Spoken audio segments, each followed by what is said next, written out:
Ẹ kú dédé wòyí ẹ̀yin olólùfẹ́ Olóyinka TNT ẹ kú bójú ọjọ́ ṣe ríṣẹ́ dáadáa ni mo bá yín àwa ti múra bí iṣẹ́ o iṣẹ́ lóògùn iṣẹ́ mo sọ wípé àwọn máa wọṣẹ́ léni mo mọ̀ wá ṣe live yìí ní sódà táwọn èèyàn bá jí wọn á lè rí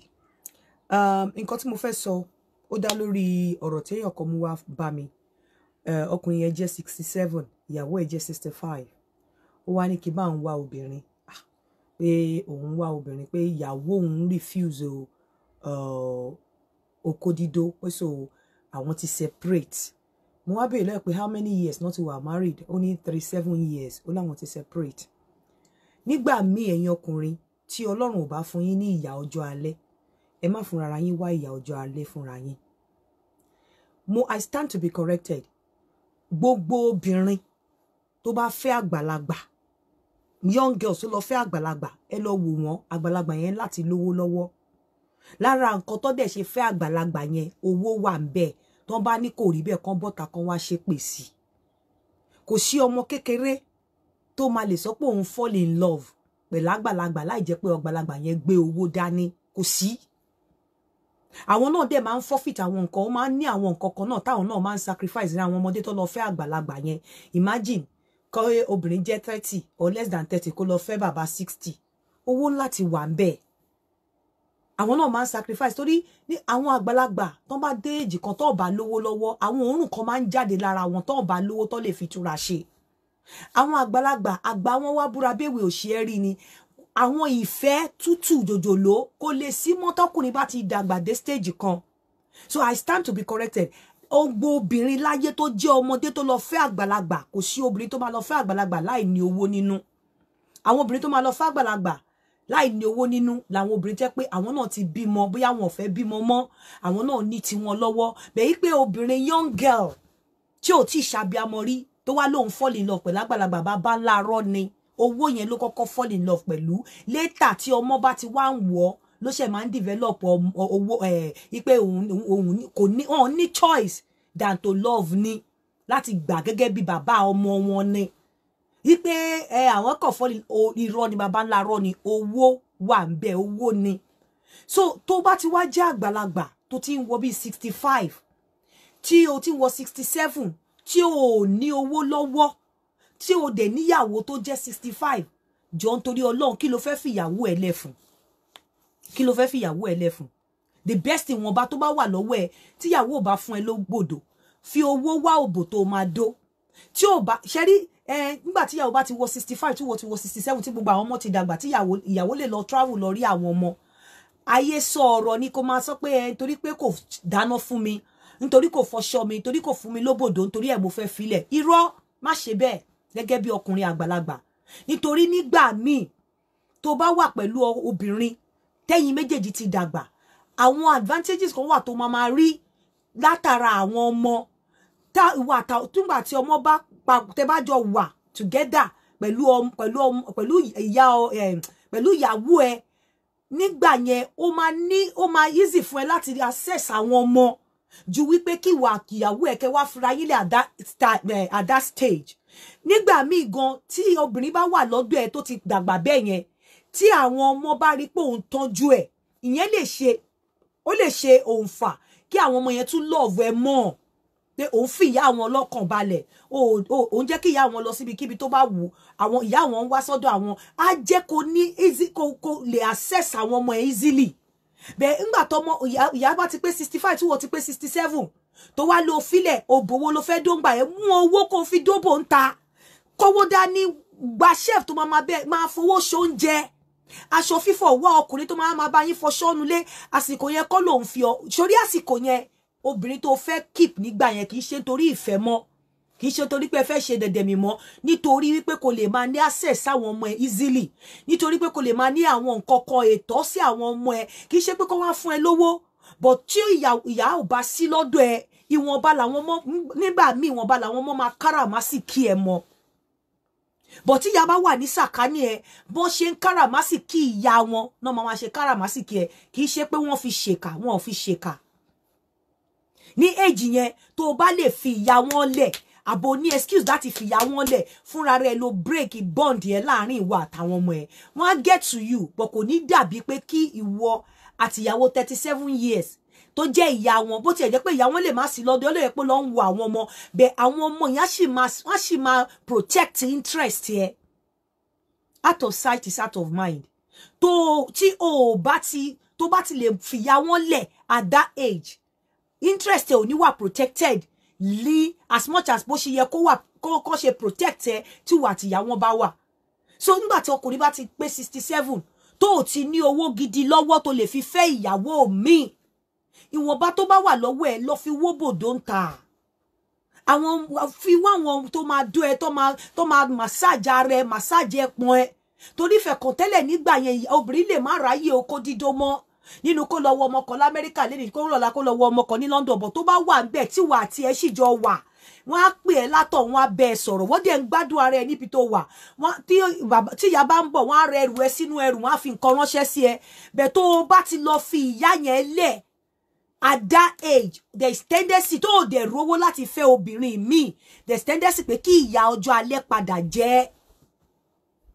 kò dẹ̀ ń ṣe ìyàwó ló máa fìyà jẹ àwọn ọmọ go ò ní káràmásìkí ẹ wọn ò ní rántí ẹ tààrà bẹ́ẹ̀ já àfọbìnrin yẹn lẹ̀ kó wà bẹ́ẹ̀ at that age filẹ̀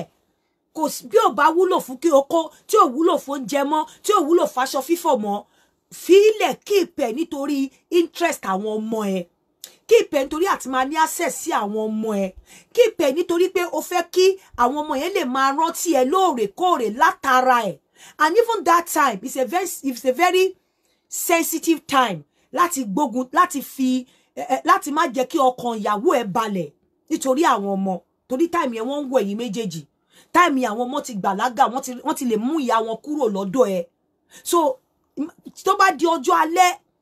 ọkùnrin máa ń wà very sensitive láì àìsàn gan wọ́n máa ń wà vulnerable torí ọ̀pọ̀lọpọ̀ agbára máa ń wà lọ́wọ́ obìnrin so ní that age tó o bá ti ní owó tó o lè fi fẹ́ obìnrin tó máa ṣe é gẹ̀gẹ̀ gba ká kó jókòó sọ́dọ̀ ẹni tó o fẹ́ tẹ́ ti jọ wà látàárọ̀ wá keep ẹ̀ má nígbà yẹn o ò ní láti complain kò sí nǹkan kan tó fẹ́ complain bó bá dáná fún ẹ má jò bí ẹnu bí ò dá fún ẹ má jò bí ẹnu bó bá fún ẹ lóbòdó má jò bí ẹnu bí ò fún ẹ dó má jò bí ẹnu bó kí ẹ bí ò bá kí ẹ gan try láti wá ojúrere ẹ kọ́ ló ń wá ojúrere àwọn ọmọ ló ń wá yeah you are welcome níyìn lọ́lá ojúrere àwọn ọmọ ló ń wá nígbà yẹn interest ara ẹ ló ń protect kò ṣe wípé bóyá nígbà yẹn gan lè má wúlò fún ẹ mọ́ àwọn nǹkan gbà tó ò ní gbà tẹ́lẹ̀ tí wàá láti gbà mọ́ra ń gbà yẹn nítorí at that time nǹkan tí obìnrin bá sọ fún ọmọ ẹ̀ torí àwọn obìnrin ló máa ní access sáwọn ọmọ wọn jù nígbà yẹn in tó bá dẹ̀ sọ fún àwọn ọmọ ẹ̀ òun ló máa gbọ́ ìwọ dẹ̀kẹ̀rẹ́ tó bá lówó púpọ̀ lọ́wọ́ wàá ti fóbìnrin míì ìwọ ló lówó gidi lọ́wọ́ ẹ̀ so even kọkùnrin lówó lọ́wọ́ ó máa tó stage kan tó máa need service àwọn ọmọ kí ọmọ tiẹ̀ máa pè é pé dádì níbo lẹ wà nǹkan bá dádì mo fẹ́ ṣe kinní kan dádì happy birthday mo lẹ fẹ́ lọ holiday is something on its own ó dẹ̀ lè ṣe tó bá ti fìyàwó ẹ lẹ̀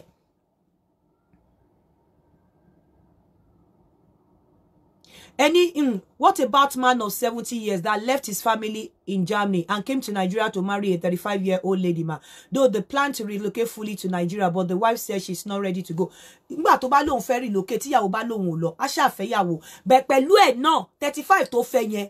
ẹ lọ wò ó, kò sí 70 tó máa fẹ́ 75 tí ò bá ti lówó nú kò ní fẹ́. Kò sí nǹkan tó ń jẹ́ ìfẹ́ from pé ìwọ young girl wípé lo marry 60 and above ìfẹ́ kọ́ owó ló kọ́kọ́ marry after tó bá ti wá bímọ fún ló máa gba cam ló máa gbà fọ́nà ní òní ní choice o lè sọ fún mi pé o wà in love pẹ̀lú bàbá 60 kí ló wà lára ẹ̀ tó wà in love tí ò lówó lọ́wọ́ o lè sọ fún mi pé o wà less than 30 o rí èjẹ láti fall in love wá lọ fẹ́ lọ pẹ̀lú 60 and above o wá ní kò ṣe love ìfẹ́ owó ló kọ́kọ́ fall in love pẹ̀lú ìgbà tí o bá ti bímọ lo wá ní choice ló máa wò pé bàbá àwọn ọmọ mi ni but kò sí nǹkan tó ń jẹ́ ìfẹ́ láti age yẹn sí age kò sí nítorí wípé ẹ má jẹ́ ká tanra wa bí ọmọ kékeré tẹ́jọ fẹ́ra yín ṣe máa handle ara yín in times of ẹ ṣe máa play love àwọn eré kan wà tí àwọn bàbá àgbàlagbà yẹn máa ń fìpá wọn ti kọjá ẹ̀ wọ́n máa ń fìpá wọn ti jù bẹ́ẹ̀ yẹn lọ irú tabadika ṣe rhyming ni àbí rhyming tí obìnrin máa mú ọwọ́ tó máa dúró sílẹ̀ báyìí tó máa súdi sókè tọkùnrin máa jókòó sábẹ́ nílẹ̀ẹ́lẹ̀ tóbìnrin máa ṣe báyìí á mú ọwọ́ bẹ́ẹ̀ ni pé ó fẹ́ swim á fi ọwọ́ dólẹ̀ báyìí á wá mú ẹsẹ̀ méjèèjì ọkùnrin á jókòó síbi á la ẹsẹ̀ á la tán á dúró á ṣe ọwọ́ báyìí á la itan ọkùnrin á wá jókòó sí abẹ́ ẹ̀ directly abẹ́ òbú ẹ̀ nílẹ̀ẹ́lẹ̀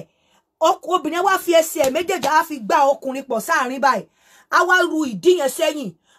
á wá ru ìdí yẹn sẹ́yìn dáadáa ọkùnrin á wá gbẹnu sí abẹ́ òbò yẹn á wá máa la ṣé bàbá arúgbó tó ti over 60 ṣó lè ṣerú eré yẹn àwọn eré kan wà tó yẹ pé tẹ bá jọ jẹ́ age máa jọ ṣe táwọn bàbá yẹn máa kà sí pé ìranù ni nítorí age so gbogbo àwọn obìnrin ló dẹ̀ mọ̀ àwọn eré kan wà tó jẹ́ pé bàbá 60 kò lè bá kékeré ṣe tí wọ́n bá fẹ́ dóra wọn ní lotus tó fẹ́ wà ní lotus position bẹ́ẹ̀ni tí ọkùnrin máa jókòó á jókòó bí ìgbà tó fẹ́ sálámọ̀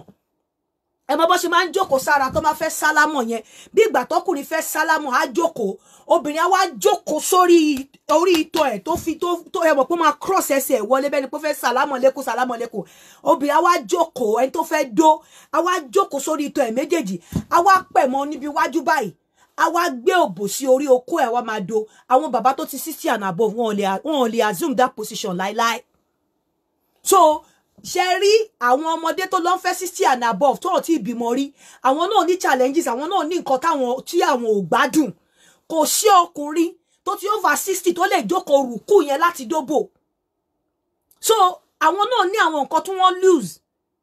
so ìfẹ́ pé ọmọdé marry ọmọdé tó jùlọ díẹ̀ ó yàtọ̀ sí ọmọdé tó lọ fẹ́ 60 and above ọmọdé tó lọ fẹ́ 60 and above owó ni primary thing tó kọ́kọ́ fall in love pẹ̀lú owó ni anybody in the whole world I stand to be corrected be you anyone owó ló kọ́kọ́ fall in love pẹ̀lú after tí ó ti fall in love pẹ̀lú owó tó ti wá bímọ ó ti mọ̀ pé òun ò ní choice pé well ó ti sacrifice àwọn nǹkan tó yẹ kó gbádùn gẹ́gẹ́ bí ọmọdé jòjòló tó bá fẹ́ ọkùnrin tó kéré sí ó ti sacrifice ẹ̀ fún àwọn ọmọ ẹ̀ ó mọ̀ pé owó tóun rí àwọn ọmọ máa bọ́ lálé ó ti ra lé ó ti ra ayé gbé fáwọn ọmọ ẹ̀ ó sacrifice àwọn nǹkan tó yẹ kó jẹ ìgbádùn ó sacrifice ẹ̀ fáwọn ọmọ ẹ̀ àti fún ọjọ́ iwájú ara ẹ̀ ni tí ò sí problem nínú ẹ̀ bẹ́ẹ̀ tó lóun ò bá ti fún ẹ ní owó bẹ́ẹ̀ yẹn irú rẹ́mi position yẹn imagine kó máa jẹ òbò obìnrin ó máa rùdí obìnrin máa ṣe báyìí ni bóbìnrin ṣe máa ṣe rè ó máa rùdí yẹn sókè báyìí ó máa rùdí yẹn sókè báyìí tó máa fi ọwọ́ tọlẹ̀ báyìí tó máa rùdí sókè tó máa wà níwòwò ọkùnrin á dẹ̀ jókòó sílẹ̀lẹ̀ tó máa flat tán lẹ̀lẹ̀ táwa obìnrin á wá gbé kò ṣe ọkùnrin 60 tó lè assume that position yẹn lotus position tí mo describe ń sìn kò sọ́kùnrin 60 tó lè ṣe ara ẹ̀ tó máa ṣe ara ẹ̀ débi pé ó fẹ́ rùkú á ṣe ara ẹ̀ tán obìnrin á wá jókòó lórí okó ẹ̀ bẹ́ẹ̀ ẹ fẹ́ pa bàbá ń bàbá ni so àwọn position àwọn sexual position kan wà tẹ́ pé tó o bá ti dé stage kan ọkùnrin ò lè assume ẹ̀ kò lè ṣe so àwọn obìnrin wọ́n mọ̀ àwọn náà lose bó ṣe fẹ́ 60 and above but wọ́n lose níbi àwọn kan wọ́n gbà fọ́lọ́run torí wọ́n ra ilé ayé wọ́n ra ọrọ̀ lẹ̀ fún ọmọ wọn bẹ́ẹ̀ tí tó bá ti wá pé 65 tọ́lọ́run ò fún ẹ ní owó tó lè fi fẹ́ ẹlòmíì tíyàwó ẹ ti pé 60 tó dẹ̀ mọ̀ pé ò lówó tó lè fi fẹ́ ẹlòmíì ó gbúdọ̀ léyàwó ẹ lọ lórí wípé kò fún ẹ lóbòdó kò ṣiṣẹ́ fún ẹ àbí kò fọṣọ fún ẹ kò ṣóúnjẹ fún ẹ sórí wọn bá change tó o ní lọ fi ra òbò níta ìwọ̀nba change tó o ní tó díẹ̀díẹ̀ fi ra ẹni tó máa bẹ́ ẹ dáná kó dá sínú kúlà fún ẹ wàá wá keep obìnrin yẹn síbẹ̀ to protect your interest lọ́dọ̀ àwọn ọmọ ẹ má gbàgbé obìnrin ló máa lọ ṣe ọmúgọ̀ má gbàgbé obìnrin ló máa lọ ṣe ọmúgọ̀ má gbàgbé obìnrin ló máa lọ wo àwọn ọmọ wọ́n dẹ̀ máa rojọ́ ẹ̀ ń bẹ́ẹ̀ wọ́n máa sọ̀rọ̀ ẹ lọ́dọ̀ àwọn ọmọ kò sí ni wọ́n máa sọ̀rọ̀ ẹ tẹ́ ẹ bá jọ wà pọ̀ náà máa rántí àti sọ̀rọ̀ ẹ tẹ́ ẹ bá jọ wà pọ̀ náà máa rántí àti sọ̀rọ̀ ẹ lọ́mọ máa rántí àti send nǹkan sí ẹ tẹ́ ẹ bá jọ sọ̀rọ̀ tó o dẹ̀ treat ìyá wọn dáadáa ló máa lè protect interest ẹ kò sóbìnrin tí ò kì í ṣe ẹ gbàgbé bó ṣe ṣẹlẹ̀ irọ́ ni pé kinní kan kò sí so má tiẹ̀ gbìyànjú at that age wípé ọ̀rọ̀ wèrè mo sọ fọ́kùnrin yẹn pé kò dómi ẹ fẹ́ filẹ̀ kó separate láago mélòó after 37 years of marriage tẹ́yìn ti wọ 67 tóun ti wà ní 65 ẹ kò fẹ́ fi tẹ́ bá lówó fine ẹ lè lọ fọmọdé ẹ ti mọ̀ pé ọmọ tẹ́ ẹ fẹ́ tó bá bí fún yín gan ẹ lè jèrè ẹ̀ torí nígbà tó ọmọ bá máa fi débi tó máa fi ní kó lọ bomi wá fún yín ẹ̀yin ti ń kẹ́rù sí kòtò àmọ́ màmá ọmọ yẹn á lè tọ́jú yín toró mọ̀ pé ìyá ọmọ òun lẹ jẹ́ bọ̀tẹ́ ẹ̀ bá ti ó máa tọ́jú yín torí pé owó wà lọ́wọ́ yín ní time tó dẹ̀ tó bá ń tọ́jú yín lọ́wọ́lọ́wọ́ á ti máa guide yín bẹ́ẹ̀ ṣe máa kọ wíìlì tó máa favour ọmọ tòun náà toró mọ̀ pé owó wà ńlẹ̀ bọ̀ àìsí yẹn wàá gbabi tó rí dẹ́ sí ni tíyàwó ẹ bá ti pé 65 tó ti pé 67 ó lè kọ́ mọ́ tó kò ṣe pé bí òun ló da bẹ́ẹ̀ tó lè kọ́ o nítorí àwọn ọmọ kó lè ní access sáwọn ọmọ easily nítorí káwọn ọmọ lè máa rántí ẹ lóòrèkóòrè nítorí pé kí ọ̀rọ̀ ẹ lè máa jáde nígbà tí ìyá bá lọ ṣe ọmúgọ̀ torí ó ṣeé ṣe kọ́múgọ̀ má tẹ̀lé kó má lè lọ bá wọn ṣe bọ́ tí wò bá lọ bá wọn ṣọ́múgọ̀ tí ìyá bá lọ ṣọ́múgọ̀ ìwà máa ṣe ọmúbò nílé wàá máa ṣọ́múbò pẹ̀lú bóyá ọlọ́run tọ́lọ́run bá fún ẹ ní change tẹ́ ẹ bá jọ lè máa manage ara yín fún wọn lórí owó recharge card fún wọn lówó oúnjẹ bóyá kó bá san owó school ọmọ ẹyọ kan bó yàtọ̀ sí yẹn má sọ pé o fẹ́ fobìnrin lẹ̀ o kó má bá fúnra rẹ̀ wá ìyà ọjọ́ alẹ́ o èyí ni mo mú wá fún yín láàárọ̀ yìí iṣẹ́ ti yá sabarikolo.com ẹ má gbàgbé láti lọ register ńbẹ̀ ẹ má gbàgbé láti pè mí fún ilẹ̀ Danabit tó wà ní ẹ̀gbẹ́ Babcock University wọ́n ní residential is 2.5 and commercial is 4 million ẹ má gbàgbé láti pè mí fún matchmaking but matchmaking tèmi alára àgbà yìí dání máa kọ́kọ́ list máa wá sọ fún yín bó ṣe máa lọ èyí ni mo mú wá fún yín láàárọ̀ yìí ẹ káàárọ̀ o ẹ dìde ẹ múra ẹ lọ síbi iṣẹ́ o ẹ rí Olúyinká ti ṣe tán iṣẹ́ yá mo ti múra ibi iṣẹ́ ó dàbọ̀.